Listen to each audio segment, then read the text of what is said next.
No DQ Galaxy. We are live with a recap of Monday Night Raw for Monday, May 6th, 2024, coming off the WWE Backlash France premium live event. Now, unfortunately, this show was not in France. We were back in the United States in Hartford, Connecticut. We had footage shown from Backlash. And then we had the Judgment Day come to the ring for a promo to talk about what happened at Backlash.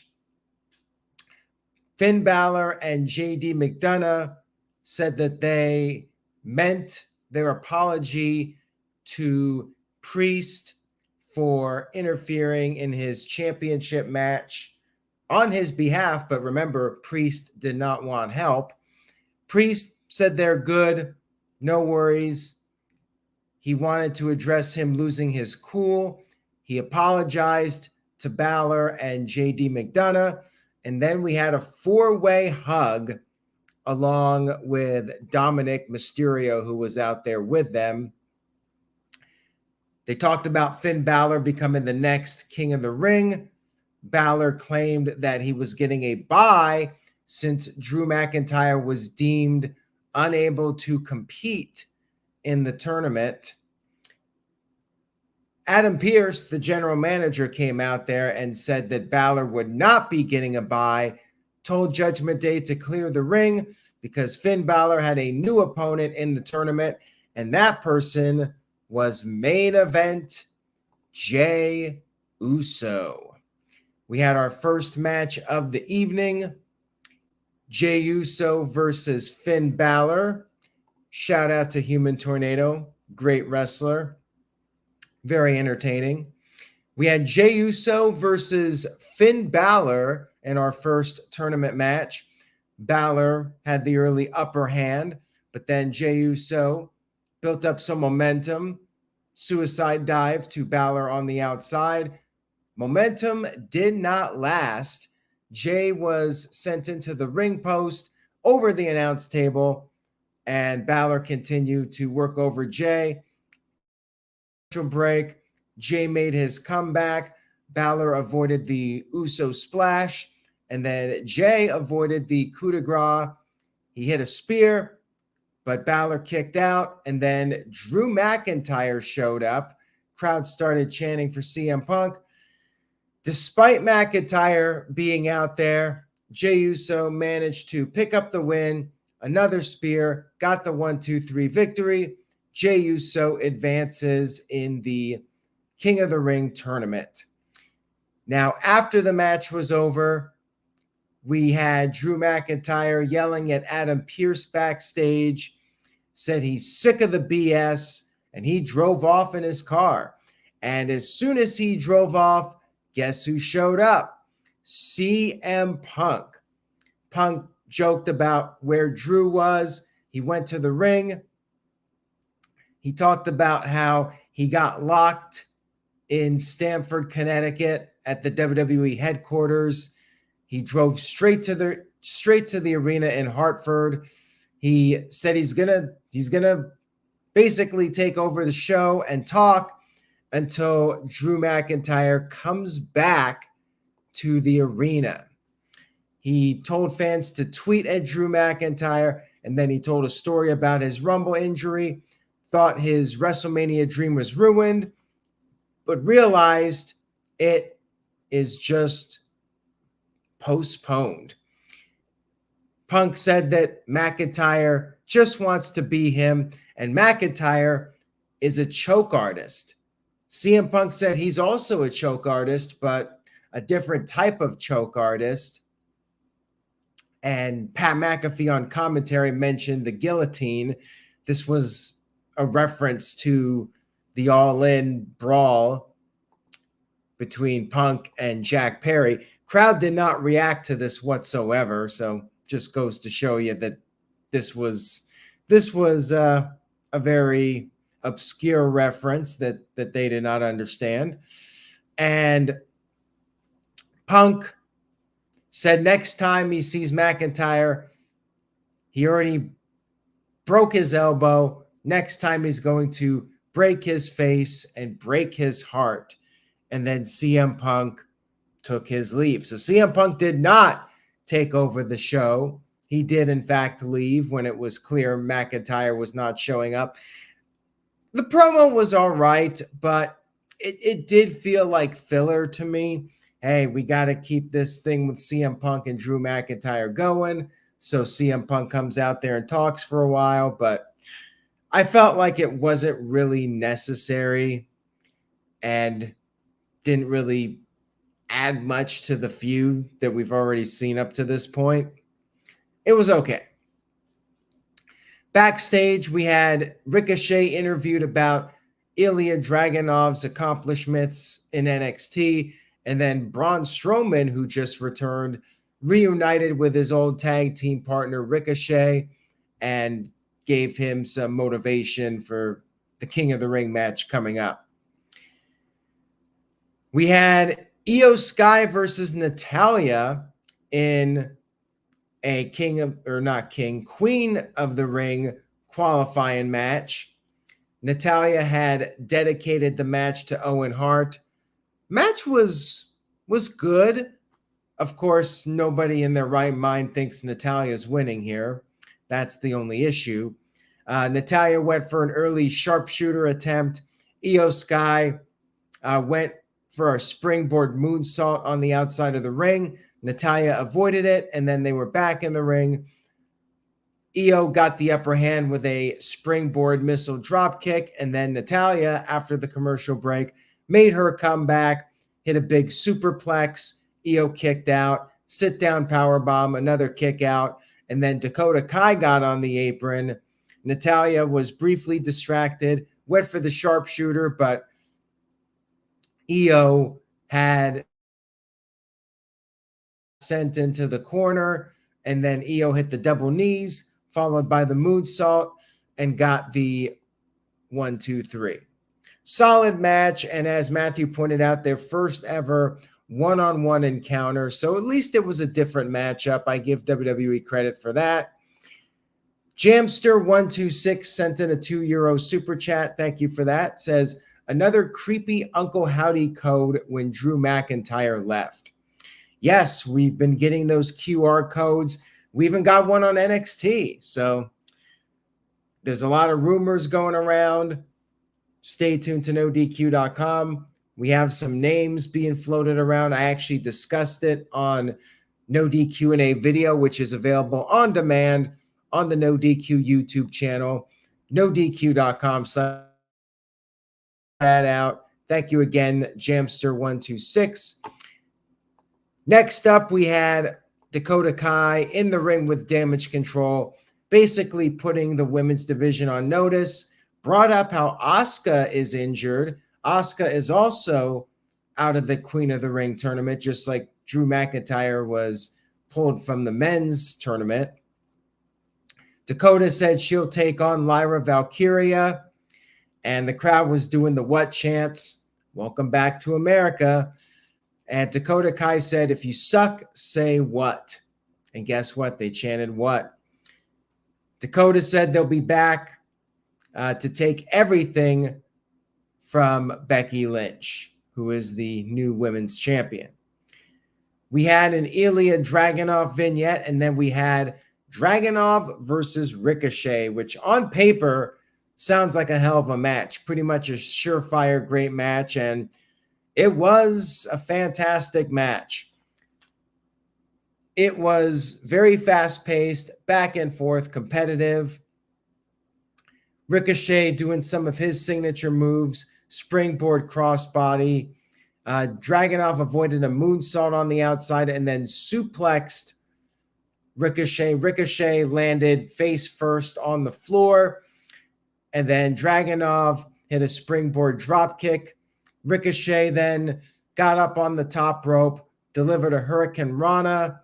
Dragunov fell to the outside. Ricochet then hit a suicide dive, another dive, and then a corkscrew plancha. Crowd was getting into this match. And then after the commercial break, Dragunov gained control, came off the top of the senton, but Ricochet kicked out. Then Ricochet busted out a lion salt. Dragunov kicked out. Crowd was chanting, "This is awesome." And then Ricochet busted out a poison Rana, went for another springboard move, but Dragunov countered. Dragunov hit the H-bomb, went for the torpedo Moscow, but Ricochet countered with the recoil. However, Dragunov kicked out of that, and then Dragunov delivered a superplex and then one more H-bomb and finally got the win. Excellent TV match. I definitely recommend checking it out. Great showing for Dragunov. And after the match, we got some sportsmanship. They shook hands. Dragunov gave Ricochet credit. And now Dragunov advances. People want to see Dragunov and Gunther in the finals of this tournament, although they would only be the finals of the Raw side if Dragunov wins against Jey Uso, which I don't think that's going to happen. I feel like Jey Uso is going to beat him. Hopefully one day we do get that Gunther versus Dragunov match. I'd like to see it on a premium live event. So maybe Jey wins and they hold it off a little bit longer. We'll see what happens. We had a Sheamus backstage promo and had banger after banger. But this time he's going to kick Gunther's arse and become a two-time King of the Ring winner. Next up, we had Zoe Stark versus Ivy Nile. Unfortunately, they had to follow Dragonov and Ricochet, and they could not do that. Crowd was not engaged in this one. For whatever reason, Zoe Stark has not caught on with the fans, and Ivy Nile barely gets matches on TV, so not much for the crowd to really get into here. But it was a competitive match. It was solid. And Ivy Nile hit a bulldog off the top, an avalanche bulldog. Zoe kicked out of it. Zoe was getting a bit frustrated, but eventually she picked up the win with the Z360. And as Jerry pointed out, Zoe was already in the ring when the match came back from commercial. No big entrance, and she ended up winning. So it definitely is a new era. We had a backstage comedy segment with R-Truth and the UConn men's basketball coach. And then Braun Breaker came in and wanted to know why he wasn't in King of the Ring. And Adam Pearce said he'll talk to Breaker in his office about it, but we never really got the follow-up on that, so I don't know what Pearce's reasoning was for this. I guess Triple H's reason, Paul Levesque, is that you don't want Braun Breaker in the tournament if he's not winning, and he's not in their booking plans to win, so they didn't put him in the tournament. There you go. That's the real reason, but what's the kayfabe reason? Don't know. We had another backstage segment with Judgment Day talking about Braun Strowman, and Damian Priest said JD McDonough is going to handle Strowman. And then Dominic came in with Carlito. Carlito made a pitch, was looking for some help against the LWO, but Damian Priest basically blew him off. And we'll see if this ends up going anywhere in the coming weeks. Next up, we had Chad Gable versus Bronson Reed. Short match here. It did not go on too long. They were hitting their moves. It was moving at a very fast pace. And then Sami Zayn came in and attacked Chad Gable, causing a disqualification. And this is a good example of how to do a match with a DQ. Like if this match went for a commercial break or even 2 commercial breaks, and then they did a DQ, I would not be a fan of it. Like if you're going to do the DQ finish, make it a quick match. And that's what they did. They did all the big moves right away. You know, they weren't taking their time. And then Zayn came in, and Bronson Reed eventually got the upper hand on both guys, left them both laying. And then later on in a backstage segment, Sami Zayn talked about how Chad Gable is his personal issue, and now Bronson Reed is his professional issue. And Sami Zayn said, screw it. Coming up, King and Queen of the Ring Premium Live Event, triple threat match for the Intercontinental title. Feels very similar to the Bayley triple threat, which is why I think the Sami Zayn match was saved until this upcoming show. But it's probably going to be the same result. Champion retains, overcomes the odds, and he'll go on to the next feud or opponent. Whether it's Chad Gable one more time in a singles match, I don't know, but I would expect Zayn to win this one. We'll talk more about it when we do our predictions video.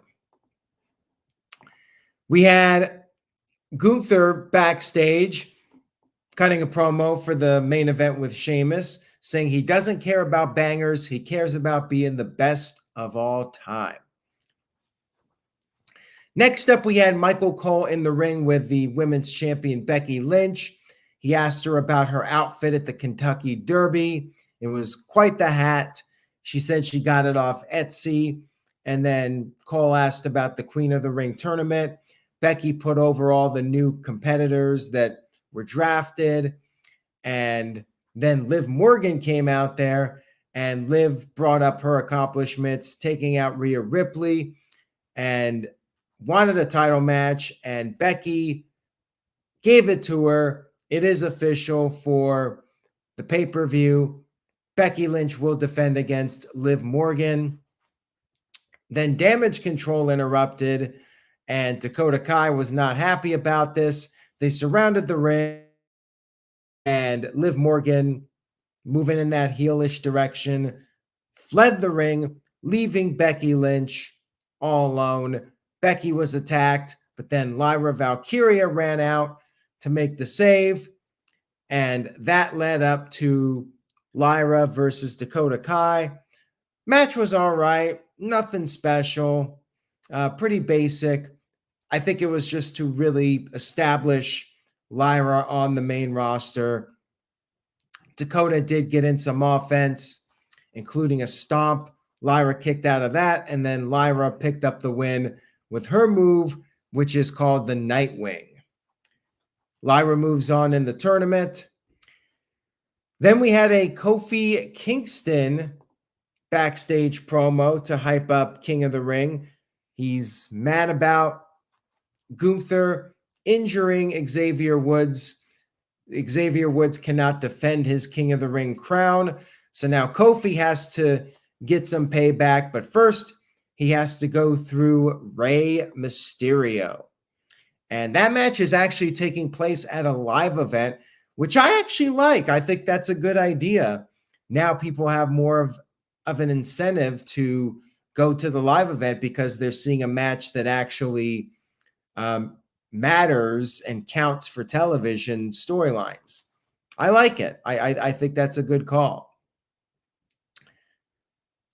Then we had our main event of the evening, Gunther versus Sheamus. This was a great match, as you would expect. They were exchanging blows early, and Gunther was doing Sheamus's beats, but Sheamus blocked the second one, or the third one, I should say. And then Sheamus gave Gunther a back body drop on the apron. We had a commercial break.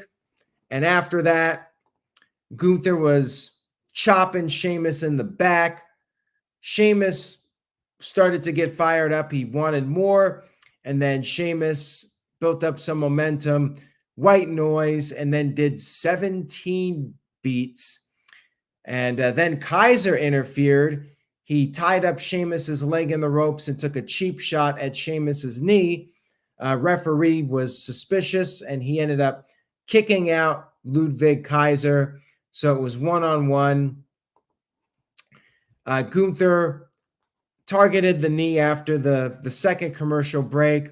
Sheamus then made his comeback, hit a knee strike with the bad knee.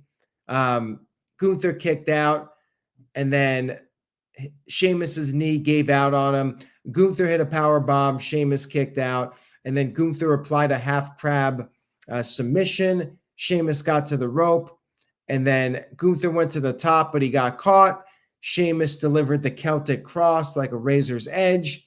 Gunther kicked out of that, and then Sheamus delivered the bro kick, but could not make the cover right away. Gunther did kick out, and then Gunther immediately applied a half crab.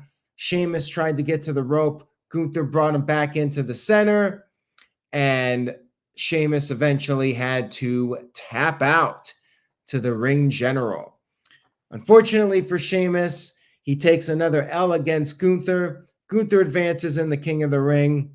I think he's the odds-on favorite to win. And that was Raw, and no post-match angle.